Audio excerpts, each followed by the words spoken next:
Olá! Hoje a gente vai analisar um trabalho acadêmico muito interessante sobre resiliência. É um projeto que propõe soluções bem concretas para Catavazes, uma cidade de Minas Gerais que, infelizmente, tem um longo histórico de desastres ambientais, principalmente enchentes. Bom, a base da nossa análise é o projeto de intervenção de Rafael de Almeida Vieira. Ele foi orientado pela professora Ana Maria Stefan e faz parte da especialização em gestão pública em proteção e defesa civil, da Universidade Federal de Juiz de Fora. Sabe, é um ótimo exemplo de como a universidade pode gerar conhecimento prático para enfrentar desafios reais, reforçando aquele compromisso de formar profissionais éticos e preparados para contribuir com a sociedade. Para a gente entender bem essa proposta, o caminho é o seguinte. Primeiro, vamos dar uma olhada no histórico de desastres da cidade. Depois, a gente investiga o porquê desse risco todo. Aí sim, a gente entra na proposta de intervenção e, para fechar, vamos ver o que significa construir uma comunidade mais resiliente. Então, vamos começar. Para a gente entender a urgência desse projeto, é fundamental olhar para o passado, para esse ciclo de inundações que tem impactado a cidade há décadas. Olha só, a vulnerabilidade de Cataguases já começa pela sua geografia. A cidade fica bem depois do encontro de dois afluentes importantes do rio Pomba. Funciona quase como um funil, sabe? Que acaba concentrando um volume de água enorme, principalmente quando chove forte. E o impacto disso nas pessoas é devastador. Para ter uma ideia da dimensão, um dado da Secretaria de Assistência Social mostra que, só na enchente de 2008, mais de 32 mil pessoas foram afetadas diretamente. Isso, na época, era quase metade da população da cidade inteira. É muita gente. Essa imagem aqui, da enchente de 2008, mostra bem a dimensão do desastre. A policlínica nova da cidade, uma obra super importante para a saúde, foi totalmente inundada antes mesmo de conseguir ser inaugurada. E o pior é que não parou por aí. A situação ficou ainda mais grave e muito rápido. Apenas 15 dias depois daquela inundação, veio outra. E aí, segundo a Defesa Civil do município, o número de pessoas afetadas pulou para mais de 47 mil. E esse problema, infelizmente, foi se arrastando ao longo dos anos. Essa outra imagem, agora uma vista aérea de 2020, deixa claro como as enchentes continuaram castigando a área central da cidade. Quando a gente olha para essa linha do tempo, fica muito claro que não são eventos isolados, né? Desde uma enchente histórica lá em 1979, passando pelos desastres mais recentes de 2008, 2012 e olha isso, 3 enchentes seguidas só no começo de 2020. O que a gente vê é um padrão, um problema crônico e muito preocupante.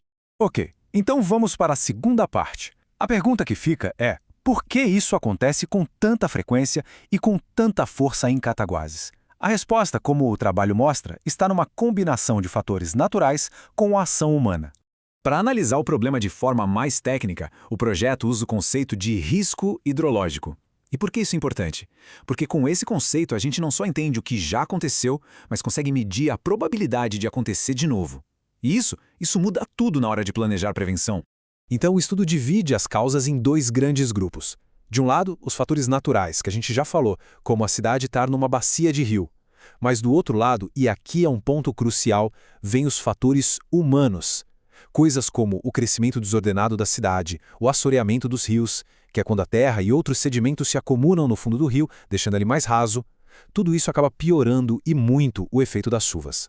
E não é só uma impressão. Especialistas que são citados no trabalho, como Mendonça e Lima, reforçam essa ideia. Eles mostram que o jeito como as cidades crescem impacta diretamente o quanto elas ficam vulneráveis a esses desastres ambientais. Certo, já entendemos o histórico e as causas. Agora a gente chega na parte mais importante do trabalho, a proposta de intervenção. O que fazer para mudar esse cenário?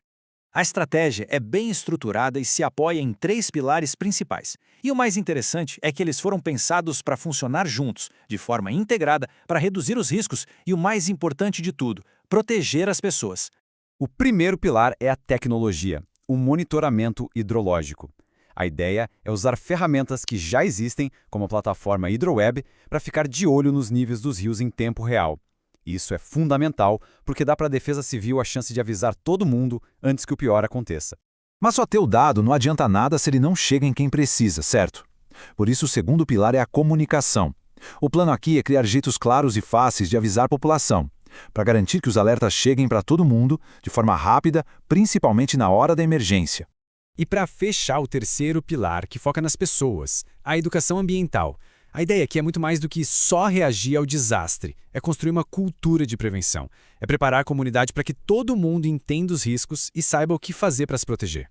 Bom, e juntando tudo isso, tecnologia, comunicação e educação, aonde a gente quer chegar? O objetivo final é construir uma comunidade que seja de fato resiliente. E o que é uma cidade resiliente? É exatamente isso que o projeto busca. Ajudar Cataguases a se tornar uma cidade que não apenas aguenta o impacto de um desastre, mas que consegue se adaptar e se recuperar de forma rápida depois que ele passa. Então, no fim das contas, a combinação desses 3 pilares busca uma coisa: reduzir perdas tanto de vidas quanto de bens materiais. É sair daquela posição de só reagir quando o problema já aconteceu e passar a se preparar ativamente. É criar uma comunidade mais segura e pronta para o que vier pela frente.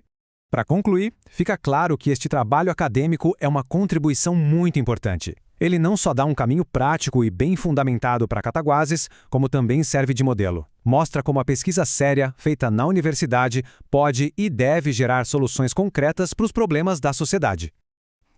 E um aviso importante. Este conteúdo que apresentamos é uma síntese automatizada, produzida com o apoio de inteligência artificial. E se essa análise foi útil, ajude a espalhar essa informação. Siga o nosso canal, curta o conteúdo e compartilhe. É um jeito de fortalecer a discussão sobre como podemos encontrar soluções para desafios tão importantes como este.